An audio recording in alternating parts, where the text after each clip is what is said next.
Assalamualaikum warahmatullahi wabarakatuh. Hidup dan mati adalah sebuah takdir yang sudah ditetapkan oleh Allah Subhanahu wa Ta'ala. Setelah seseorang dilahirkan ke dunia, maka hal yang paling pasti akan ia alami selanjutnya adalah kematian. Tidak ada yang bisa mengelak jika malaikat pencabut nyawa sudah mendatanginya. Siap atau tidak siap, mau tidak mau, jika sudah ajalnya, maka ruh akan tetap meninggalkan dunia yang fana, kembali kepada Allah Subhanahu wa Ta'ala. Kondisi ini tentu sangat menyakitkan bagi keluarga yang ditinggalkan. Kehilangan orang yang dicintai untuk selama-lamanya akan menimbulkan luka dan kesedihan mendalam. Tidak jarang ungkapan itu terlalu berlebihan sehingga justru menyulitkan si mayit. Bahkan dalam sebuah riwayat dijelaskan, jika mayit bisa mendapatkan azab dari para malaikat karena tindakan yang dilakukan oleh keluarganya. Sekilas memang terkesan sebagai bentuk rasa sayang, namun bagi mayit, tindakan itu justru menyulitkan dirinya. Lantas, apa tindakan yang membuat seorang mayit diazab oleh para malaikat? Dan bagaimana seharusnya kita menghadapi musibah yang terjadi? Mau tahu jawabannya? Simak ulasannya dengan menonton video ini hingga akhir. Bagikan video ini kepada teman-teman kalian agar semakin banyak orang yang mendapatkan manfaat dari channel ini.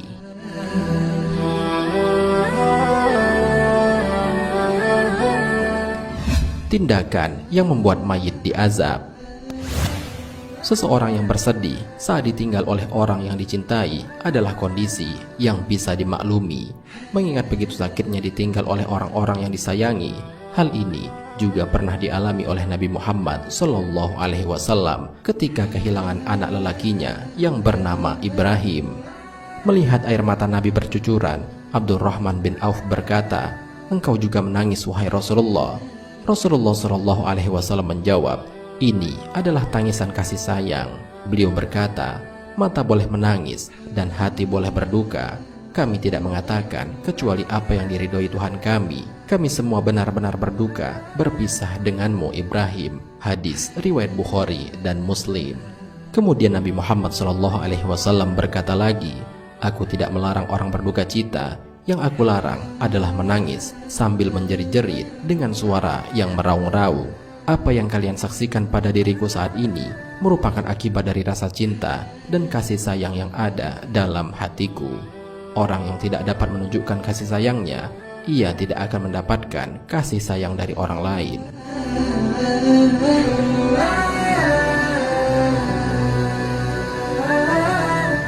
Tindakan berlebihan ketika meratapi kepergian keluarga yang sudah meninggal akan menjadi musibah tersendiri bagi si mayit.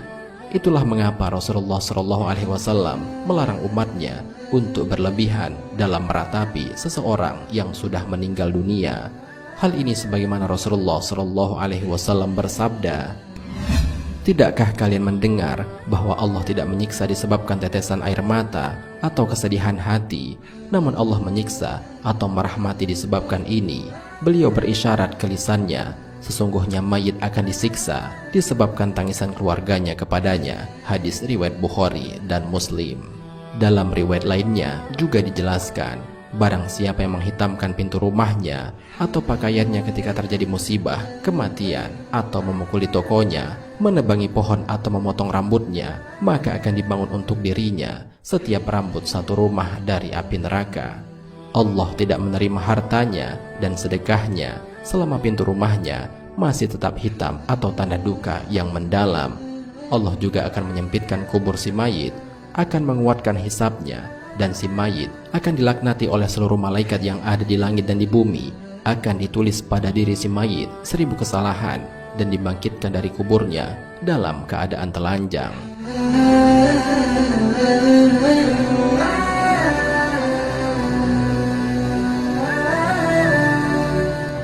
Selain siksa bagi si mayit, ternyata orang-orang yang meratapi secara berlebihan juga akan mendapatkan siksa dari Allah Subhanahu wa Ta'ala. Hal ini sebagaimana Rasulullah SAW bersabda, "Wanita yang meratapi mayit, jika ia belum bertaubat sebelum ajalnya tiba, maka pada hari kiamat dia akan dibangkitkan dengan memakai kain atau baju yang terbuat dari timah cair dan memakai pakaian dari kudis. Hadis riwayat Muslim.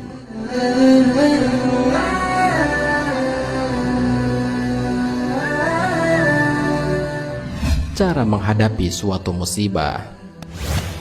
Sebagai orang yang beriman, kita tentu meyakini bahwa kematian seseorang adalah sudah menjadi suatu takdir dari Allah Subhanahu wa Ta'ala.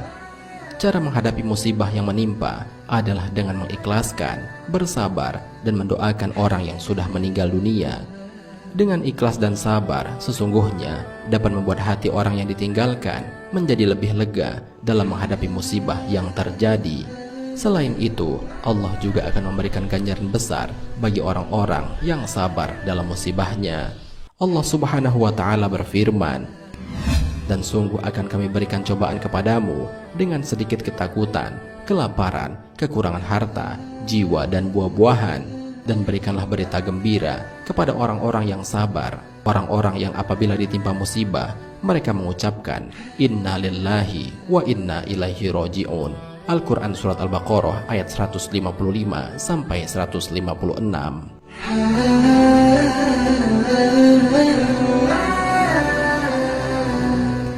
Selain itu, wujud cinta sejati orang yang ditinggalkan adalah dengan mendoakan orang yang telah meninggal.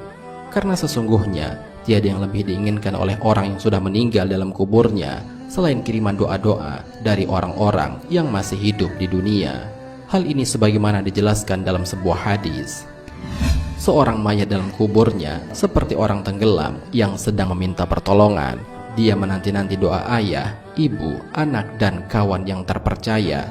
Apabila doa itu sampai kepadanya, itu lebih ia sukai daripada dunia berikut segala isinya. Dan sesungguhnya Allah menyampaikan doa penghuni dunia untuk ahli kubur sebesar gunung.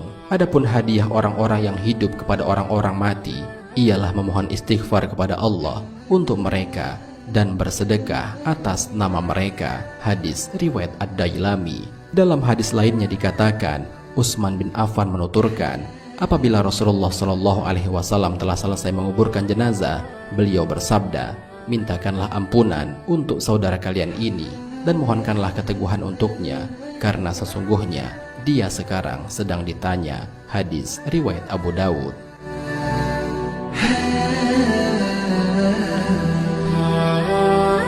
Demikianlah hal-hal yang membuat mayit tersiksa dalam kuburnya. Hal itu karena ratapan kesedihan yang berlebihan yang dilakukan saudara yang masih hidup.